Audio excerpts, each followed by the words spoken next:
Bonjour et bienvenue à cette vidéo dans laquelle j'aimerais m'entretenir avec vous quelques instants sur les critères bibliques pour le choix d'une conjointe, d'un conjoint. Alors 2 Corinthiens 6, j'aimerais d'abord lire quelques versets dans ce chapitre. Bien sûr, il est vrai qu'on pourrait donner beaucoup de conseils humainement, d'une façon sage, par exemple, sur le plan de la langue, de l'appartenance ethnique, sur le plan social, sur le caractère, est-ce qu'on se complète, est-ce qu'on peut se supporter ou est-ce que ce sera feu et flamme dans le sens négatif. Alors, mais je n'aimerais pas parler sur ce plan. Là-dessus, il y a pas mal de livres que je peux vous recommander tant qu'ils sont fondés sur la parole de Dieu et ses principes. Alors, 2 Corinthiens 6 nous donne un premier critère qui est très important à garder devant les yeux. Verset 14. Ne vous mettez pas sous un joug mal assorti avec les incrédules. Car quelle participation y a-t-il entre la justice et l'iniquité, ou quelle communion entre la lumière et les ténèbres, et quel accord de Christ avec Béliar, ou quelle part a le croyant avec l'incrédule, et quelle convenance y a-t-il entre le temple de Dieu et les idoles? Car vous êtes le temple du Dieu vivant. Selon ce que Dieu a dit, j'habiterai au milieu d'eux, et j'y marcherai, et je serai leur Dieu, et eux seront mon peuple. C'est pourquoi sortez du milieu d'eux. Ainsi de suite. Ce que nous apprend ce passage, c'est qu'il y a une distinction nette et radicale, une séparation radicale entre croyants et incrédules. Parce qu'il y a une séparation radicale et aucune correspondance entre Christ et Béliar, c'est-à-dire le diable, entre la lumière et les ténèbres, entre la justice et l'injustice. Et donc aussi, je répète, entre nous comme croyants et les incrédules. Et cela s'applique certainement à plusieurs domaines dans la vie. Par exemple, le domaine religieux. On ne peut se lier sur le plan religieux à des incrédules. On ne peut former une assemblée, une église, un groupement de personnes, alors que plusieurs seraient incrédules, pour ensuite ensemble rendre gloire à Dieu, pour ensuite ensemble faire une vie d'église, pratiquer la vie d'église localement parlant ou même au-delà du niveau local.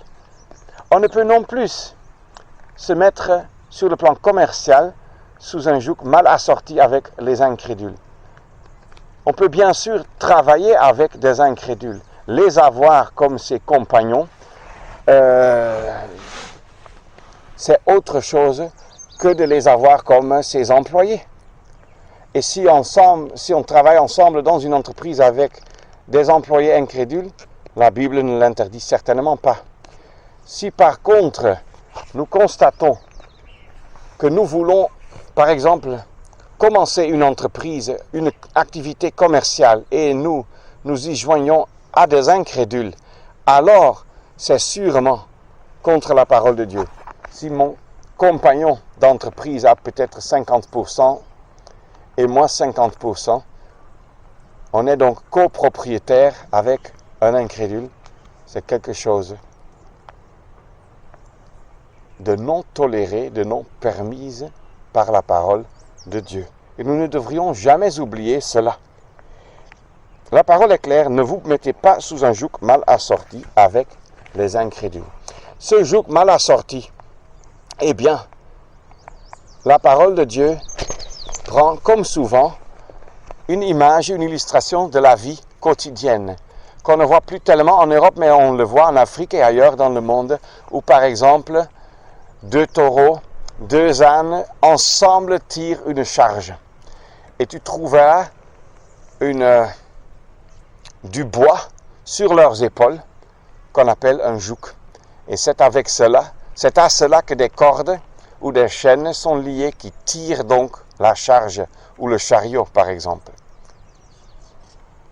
Ou même des outils d'agriculture. Maintenant donc, ce qui est important de tenir devant les yeux, on ne met pas un taureau et un âne sous un joug. On ne met pas un taureau et un coq sous un même joug. Chaque animal a sa valeur, mais le coq n'a aucune valeur dans ce sens-là. Alors, juste pour faire comprendre qu'il est impossible de mettre deux espèces de nature différentes sous un même joug. Or, le croyant et l'incrédule sont des personnes de nature différentes. Parce que l'incrédule n'a que sa chair, son moi, son ego.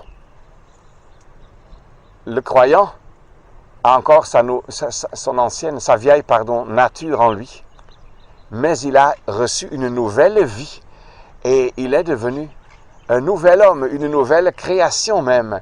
Et donc, il a non seulement le privilège, mais aussi l'obligation de vivre cette vie, de vivre en nouveauté de vie et de faire alors une activité commerciale avec un incrédule qui n'a aucun problème avec la corruption tant financière que morale.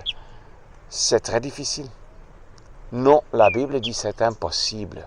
Ce n'est pas permis. Or, il en est de même pour le mariage.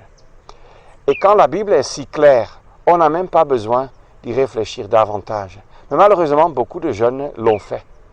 Parce qu'ils ont d'abord vu cette jolie jeune femme, cette collègue, cet élève à l'école, ainsi de suite. Ils sont tombés amoureux. Et ensuite, ils ont commencé à embellir la réalité comme quoi elle est déjà presque convertie. Et si maintenant je la demande et je l'amène à l'assemblée, elle va aussi croire. Et ainsi, je l'aurai même sauvée. On ne parle pas ici de celui ou de celle qui, étant déjà marié, a cru au Seigneur. Et cette personne ne peut pas se débarrasser de son conjoint, de sa conjointe incrédule, juste parce que lui ou elle est venu au Seigneur. Au contraire, 1 Corinthiens 7 donne des principes, comment, et 1 Pierre 3, les premiers versets même, comment on peut alors gagner l'autre. Mais ici, ça parle comme un principe pour une nouvelle relation dans laquelle tu te places. Et là, c'est d'une importance capitale que tu comprends. Si elle est incrédule, si lui, il est incrédule, c'est impossible devant Dieu. Et donc, j'espère que tu vas voir comment c'est important d'agir toujours en accord avec la parole de Dieu et de ne jamais se laisser dévier de cette sainte parole de Dieu. C'est déjà un premier point important et j'aimerais que vous ne puissiez jamais oublier cela. Gardons la parole sérieusement encore. Ne vous mettez pas sous un joug mal assorti avec les incrédules. La Bible le dit et cela devrait suffire. Ne te fais pas croire que tu vas le ou la gagner en d'abord demandant sa main, demandant le début d'une relation. Tu vas plutôt détruire la personne parce que tu ne donnerais ni le temps pour se convertir, ni pour au moins un peu croître dans le chemin de la foi et prouver ainsi que la personne serait vraiment la personne idéale à marier. Il y a encore un autre principe que j'aimerais aussi lire, et c'est dans la première épître aux Corinthiens et le chapitre 7. Et nous lisons le verset 39. La femme est liée pendant tout le temps que son mari est en vie. Mais si le mari s'est endormi, elle est libre de se marier à qui elle veut, seulement dans le Seigneur. J'aimerais souligner ce point capital. Tout d'abord, elle est libre de se marier à qui elle veut. Il y a pas mal de cultures, pas mal de familles où l'on pense que si déjà l'homme a une conviction, la femme doit simplement obéir. Le Seigneur m'a montré que toi tu deviens ma femme. D'accord. Elle n'a pas besoin de dire d'accord. Elle doit d'abord réfléchir devant son Seigneur. Prier. Regarder, Seigneur, est-ce selon ta volonté? Elle peut marier qui elle veut. Bibliquement parlant, pas qui les parents veulent, qui lui, il veut, mais qui elle veut. N'oublions pas ce point de la parole de Dieu qui est capital et très principiel. Gardons cela toujours devant les yeux.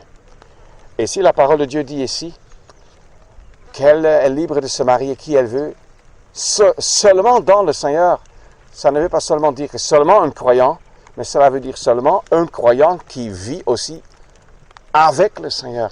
Le choix doit être dans le Seigneur, dans la communion avec le Seigneur, marchant dans sa volonté. Et alors, si c'est un croyant, mais qui a perdu le zèle pour le Seigneur, ou une croyante qui a perdu son zèle pour le Seigneur, qui n'est plus fidèle dans les réunions, qui ne témoigne pas du Seigneur, qui ne le sert pas, qui n'est pas dévoué, qui n'a pas une vie de lecture de la Bible et de prière, alors renonce à ce projet. Confie-toi au Seigneur Jésus, reste près de lui. Il te donnera un partenaire pour le mariage qui lui plaise, pour que lui-même soit glorifié et pas tes désirs charnels satisfaits. Je te supplie, cher ami, prends cela au sérieux. Trop de personnes ont pensé, elle est incrédule, mais elle va se convertir, si je la demande. Ou bien elle est une croyante, elle n'est pas très régulière à la réunion. Je n'entends jamais quelque chose de positif sur elle, mais ça ira.